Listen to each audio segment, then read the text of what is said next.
வணக்கம். இன்றைய முக்கிய செய்திகள். நியூபேக் டயக்னாஸ்டிக் புதுச்சேரி முத்து மாரியம்மன் கோவில் வீதியில் நவீன ரீஜனல் ரெஃபரன்ஸ் ஆய்வகம் மற்றும் ஒருங்கிணைந்த சிறப்பு மையத்தை துவக்கியுள்ளது. இந்த மையத்தை முதல்வர் ரங்கசாமி நேற்று திறந்து வைத்தார். இதன் திறப்பு விழாவில் அமைச்சர் லட்சுமி நாராயணன், நியூபேக் டயக்னாஸ்டிக்ஸ் நிறுவன தலைவர் வேலு, புதுச்சேரி நலம் கிளினிக் தலைவர் நலம் வெங்கட்ராமையா, துணை பிரெஞ்சு தூதர் ஜான் பிலிப், ஐடி ஆலோசகர் சரவணன், சுந்தரமூர்த்தி ஆகியோர் கலந்து கொண்டார்கள்.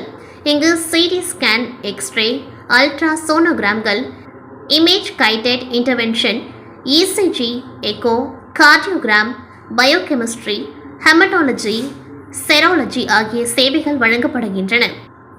நியூபேக் டயக்னாஸ்டிக் நிறுவன தலைவர் வேலு கூறுகையில், தமிழ்நாடு, மேற்கு வங்காளம், ராய்ப்பூர், சத்தீஸ்கர் ஆகிய மாநிலங்களில் எங்களிடம் 11 ஒருங்கிணைந்த மையங்கள் உள்ளன. மேலும் இது எங்களின் 12வது ஒருங்கிணைந்த நோயறிதல் மையமாக இருக்கும் என்றார்.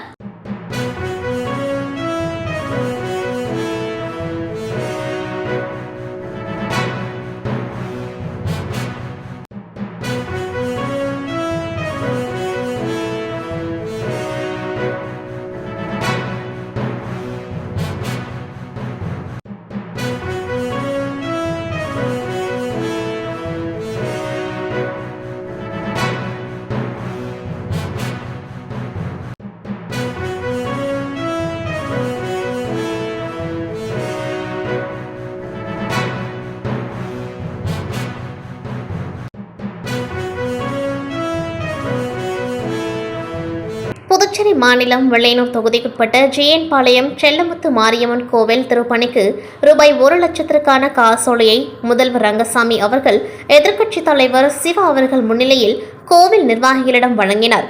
அப்பொழுது சட்டமன்ற உறுப்பினர் சம்பத், கோவில் நிர்வாக அதிகாரி அன்பழகன், திருப்பணி தலைவர் ராமசாமி, உறுப்பினர்கள் உலகநாதன், கங்காதரன், முருகன், சந்துரு, மணிகண்டன் ஆகியோர் உடன் இருந்தனர். புதுச்சேரி முதலியார்பேட்டை தொகுதி வேல்ராம்பட்டு நேதா நகரில் அமைந்துள்ள ஸ்ரீ சௌடாம்பிகா கோவிலில் ஆடி 3ஆம் வெள்ளியை முன்னிட்டு தேர்பவனி சிறப்பாக நடைபெற்றது. ஆடி 3ஆம் வெள்ளியை முன்னிட்டு சௌடாம்பிகா கோவில்களில் பாரதிய ஜனதா கட்சி நகர மாவட்ட பொறுப்பாளர் செல்வ கணபதி தேரை வடம் பிடித்தெழுத்து துவக்கி வைத்தார். இந்நிகழ்ச்சியில் முதலியார்பேட்டை தொகுதி தலைவர் விஜயகுமார், நகர மாவட்ட கனகராஜ், புவனேஸ்வரி, மஞ்சுளா, தொகுதி பொதுச் செயலாளர் ராஜமோகன், பாலாஜி, திருநாவுக்கரசு, தேவர், சத்யா ஆகியோர் கலந்து கொண்டார்கள். இந்நிகழ்ச்சியில் கலந்து கொண்ட அனைவருக்கும் அன்னதானம் வழங்கப்பட்டது. இந்நிகழ்ச்சியின் ஏற்பாட்டை ஆலய நிர்வாகிகள் ரவீந்தர், செந்தில் ஆகியோர் சிறப்பாக செய்திருந்தனர்.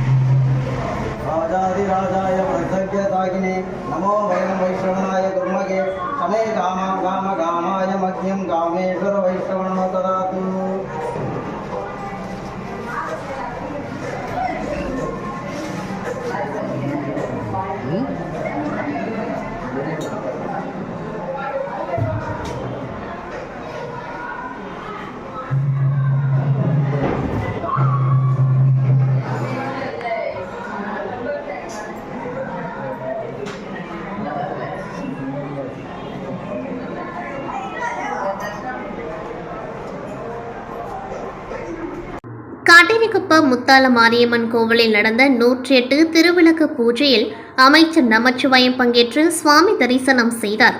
காட்டேரிக்குப்பம் திரௌபதியம்மன் கோவில் வகையறைக்குட்பட்ட முத்தால மாரியம்மன் கோவில் திருப்பணி விரைவில் துவங்கப்பட உள்ளது.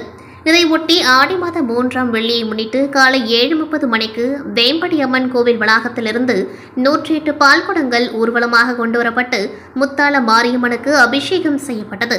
தொடர்ந்து மாலை 6 மணிக்கு 108 திருவிளக்கு பூஜை நடைபெற்றது. இதில் அமைச்சர் நமச்சிவாயம் பங்கேற்று சுவாமி தரிசனம் செய்தார். விழாவில் ஊர் பிரமுகர்கள் ராஜா, நாஞ்சில் மனோகரன், சிதம்பரநாதன், ஏழுமலை, சிவகுமார், ஜெயக்குமார் உள்ளிட்ட திரளான பொதுமக்கள், பெண்கள் பங்கேற்று சுவாமி தரிசனம் செய்தனர். பின்னர் அன்னதானம் வழங்கப்பட்டது.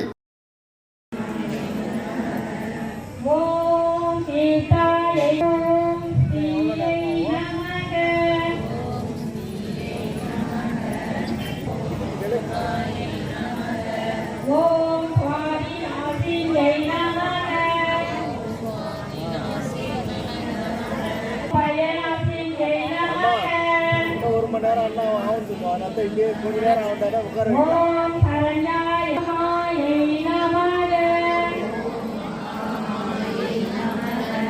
ஓம் புத்தஹஸ்தாய நமக.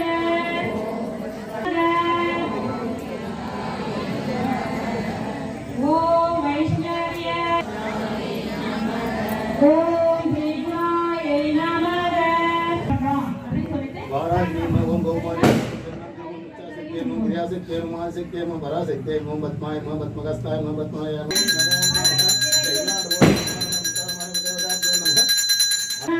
உங்களுக்கு தேவையானதை நம்மளுடைய கணவன்மார்கள் நான் நல்லா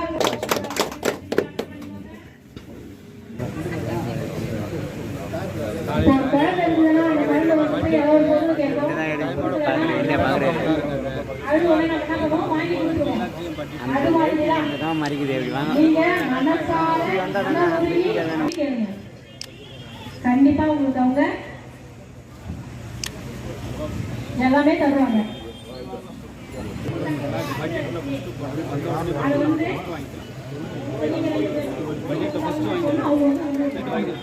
புதுச்சேரி மாநில வெள்ளினூர் சட்டமன்ற தொகுதிக்குட்பட்ட வி மணவெளி அரசு தொடக்கப் பள்ளியில் பொதுப்பணித்துறை சிறப்பு கட்டடக் கோட்டம் மூலம் ரூபாய் 51,89,000 மதிப்பீட்டில் நடைபெற்று வரும் புதிய வகுப்பறைகள் கட்டும் பணியினை எதிர்க்கட்சித் தலைவர் சிவா இன்று ஆய்வு செய்தார். அப்பொழுது பள்ளி வகுப்பறைகள் தரமாக கட்டவும் துரிதமாக பணியை முடிக்கவும் அதிகாரிகளை கேட்டுக்கொண்டார். இந்த ஆய்வின் பொழுது பொதுப்பணித்துறை சிறப்பு கட்டட கோட்ட பிரிவு செயற்பொறியாளர் சுப்ராயன், உதவி பொறியாளர் விக்டோரியா, இளநிலை பொறியாளர் சுந்தர்ராஜ், திமுக நிர்வாகிகள் தர்மராஜ், சபாபதி, தட்சிணாமூர்த்தி, கிருஷ்ணமூர்த்தி, மிலிட்ரி ஜீவா, பாலகுரு, வாசு, லக்ஷ்மணன் மற்றும் ஊர் பொதுமக்கள் உடன் இருந்தனர். 2001ஆம் ஆண்டு முதல்வராக பொறுப்பேற்ற முதல்வர் ரங்கசாமி இதுவரை பல பட்ஜெட்டுகளை மக்களுக்கு சமர்ப்பித்துள்ளார். ஒரு குடும்ப தலைவர் வீட்டில் உள்ள அனைவருக்கும் பயன்படும் வகையில் எப்படி மாத வரவு செலவு திட்டத்தை போடுவாரோ அதைப்போல பல ஆண்டுகளாக மக்கள் முதல்வர் புதுச்சேரி மாநிலத்தை சேர்ந்த அனைத்து தரப்பு மக்களுக்கும் உகந்த பட்ஜெட்டை அளித்து வருகின்றார். வழக்கம் போல கல்வி, சுகாதாரம், பெண்கள், விவசாயிகள், மீனவர்கள் நலன்களுக்கு முக்கியத்துவம் தந்து முதல்வர் ரங்கசாமி பட்ஜெட்டை வழங்கியிருக்கின்றார். கடந்த காலங்களை விட இப்பொழுது புதுச்சேரி மாநிலத்துக்கான வரி வருவாய் அதிகரித்து வருகின்றது. அதை சரியாக திட்டமிட்டு செயல்படுத்தியதன் விளைவாக மத்திய அரசை முழுவதும் சார்ந்திருக்க வேண்டிய நிலையை முதல்வர் தவிர்த்துள்ளார்.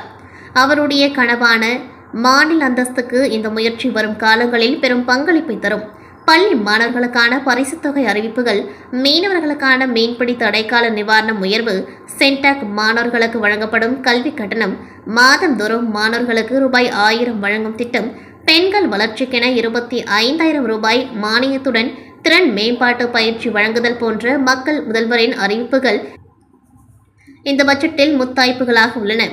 வாடிய பயிரை கண்ட போதெல்லாம் வாடினேன் என வள்ளலாரை போல புதுச்சேரியின் நலிந்த பிரிவு மக்களை கல்வியில் உயர்த்தவும், பெண்களை சுயகாலில் நிற்க வைக்கவும், மீனவர்கள், விவசாயிகள் போன்றவர்களுக்கு நம்பிக்கை அளிக்கவும் இந்த பட்ஜெட்டை மக்கள் முதல்வர் சரியாக பயன்படுத்தியிருக்கின்றார்.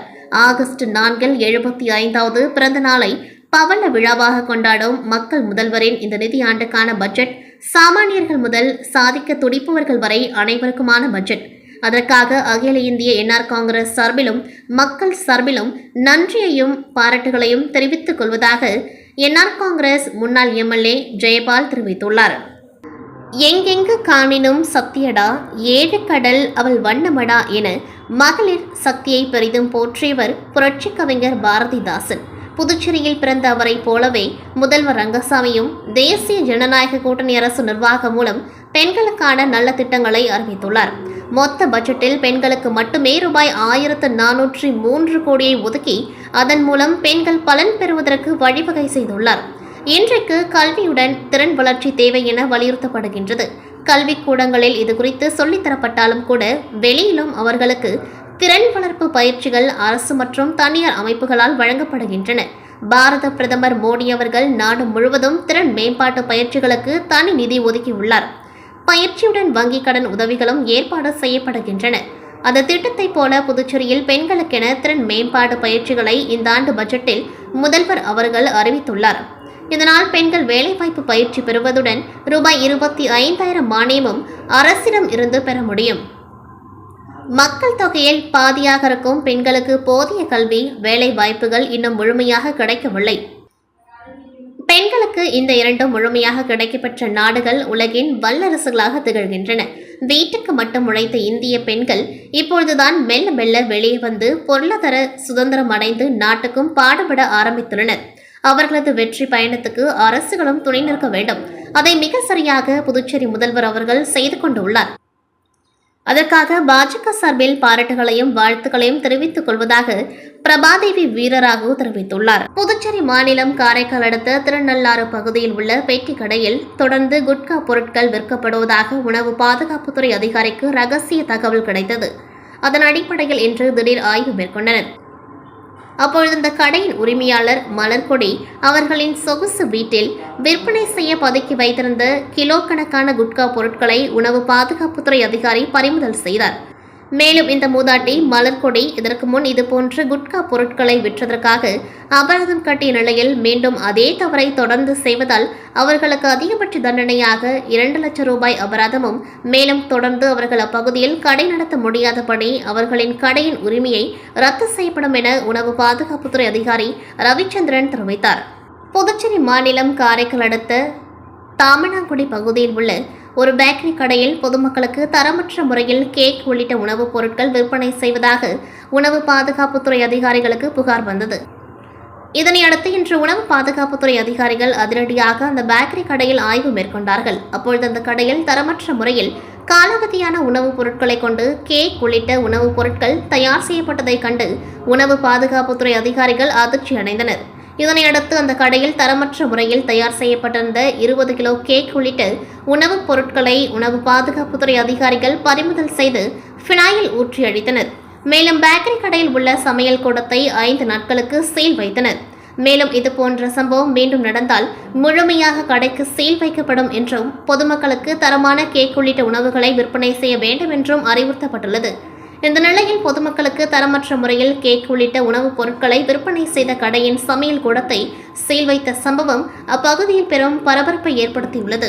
உலக புகழ்பெற்ற செவாலியர் கலைமாமணி டாக்டர் ரகுநாத் மணி அவர்களின் நடனப்பள்ளி தானஸ்ருதி சார்பில் சலங்கை பூஜை விழாவில் சிறப்பாக நடனமாடிய மாணவிகள் பாராட்டப்பட்டனர். உலக புகழ்பெற்ற செவாலியர் கலைமாமணி டாக்டர் ரகுநாத் மணி அவர்களின் நடனப்பள்ளி மிஷன் வீதியில் உள்ளது. இங்கு 50க்கும் மேற்பட்ட மாணவிகள் நடனம் பயின்று வருகின்றனர். இந்நிலையில் பள்ளியின் தாளஸ்ருதி சார்பில் சலங்கை பூஜை விழா ஸ்ரீ வேதபுரீஸ்வரர் கோவிலில் நடைபெற்றது. இதில் மாணவிகள் ஆர்வமுடன் கலந்து கொண்டு நடனமாடி தங்களின் திறனை வெளிப்படுத்தினர்.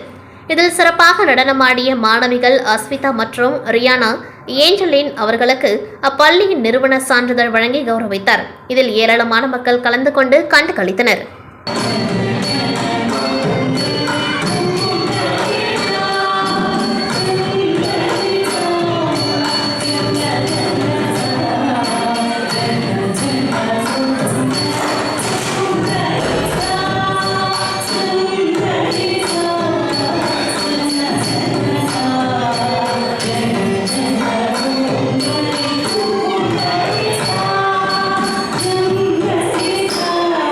ஆடி அமாவாசை முன்னிட்டு புதுச்சேரி முருங்கப்பாக்கத்தில் அமைந்துள்ள அருள்மிகு அங்காளம்மன் கோவிலில் 108 பால்குட ஊர்வலம் மற்றும் அபிஷேகம் நடைபெற்றது. இவ்விழாவில் தொகுதி சட்டமன்ற உறுப்பினர் பாஸ்கர் என்கின்ற தட்சிணாமூர்த்தி சிறப்பு அழைப்பாளராக கலந்து கொண்டு சுவாமி தரிசனம் செய்து அன்னதானம் வழங்கினர். விழாவில் முன்னாள் சேர்மன் பாஸ்கரன் மற்றும் ஊர் முக்கிய பிரமுகர்கள், ஆலய நிர்வாகிகள் உடன் இருந்தனர். இத்துடன் செய்திகள் நிறைவடைகின்றது. நன்றி, வணக்கம்.